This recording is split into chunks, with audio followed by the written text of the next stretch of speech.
At last അയാളുടെ ടോക്സിസിറ്റിയിൽ നിന്ന് ഞാൻ പുറത്തു വന്നു. ഇത് പറയുകയും ചെയ്യുന്നുണ്ട്, പക്ഷേ അതിനോടൊപ്പം തന്നെ രാവിലെ മുതൽ രാത്രി വരെയും അയാളെക്കുറിച്ച് ചിന്തിച്ചുകൊണ്ടേയിരിക്കുന്നുണ്ട്. മറ്റുള്ള ആളുകളോട് അയാളെക്കുറിച്ച് കമ്മ്യൂണിക്കേറ്റ് ചെയ്തുകൊണ്ടിരിക്കുന്നുണ്ട്. അയാൾ ചെയ്ത ദ്രോഹങ്ങളെ തന്നെ റിപ്പീറ്റ് ചെയ്ത് മറ്റുള്ളവരോട് പറഞ്ഞ് വാലിഡേഷൻ തേടിക്കൊണ്ടിരിക്കുന്നുണ്ട്. പിന്നെ എങ്ങനെയാണ് നമ്മൾ അതിൽ നിന്ന് പുറത്തു വന്നു എന്ന് പറയാം?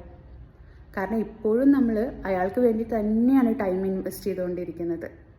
നമുക്ക് നമ്മൾ വേണ്ടിയിട്ടല്ല, നമ്മളുടെ ഇഷ്ടങ്ങൾക്കനുസരിച്ചിട്ടല്ല നമ്മൾ പോകുന്നത്. നമ്മൾ അയാളെ സറൗണ്ട് ചെയ്തിട്ട് തന്നെയാണ് ഇപ്പോഴും നിൽക്കുന്നത്. അയാളുടെ സ്റ്റാറ്റസ് നോക്കുന്നു, അയാളുടെ പഴയ മെസ്സേജസ് എടുത്ത് നോക്കുന്നു, അയാളെക്കുറിച്ച് എല്ലാവരോടും കമ്മ്യൂണിക്കേറ്റ് ചെയ്തുകൊണ്ടിരിക്കുന്നു.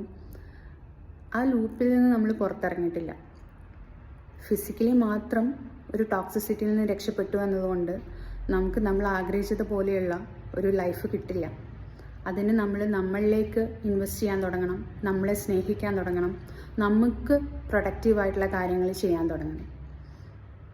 സോ ഫിസിക്കലി നിങ്ങൾ ആ ഒരു ടോക്സിസിറ്റിയിൽ നിന്നും രക്ഷപ്പെടാൻ കാണിച്ചിട്ടുള്ള അതേ മനോധൈര്യത്തോടു കൂടി തന്നെ നിങ്ങൾ മെൻ്റലിയും അവരെ മായ്ച്ചു കളയുക, നിങ്ങൾക്കായിട്ട് ഇൻവെസ്റ്റ് ചെയ്യുക നിങ്ങളുടെ ലൈഫ്.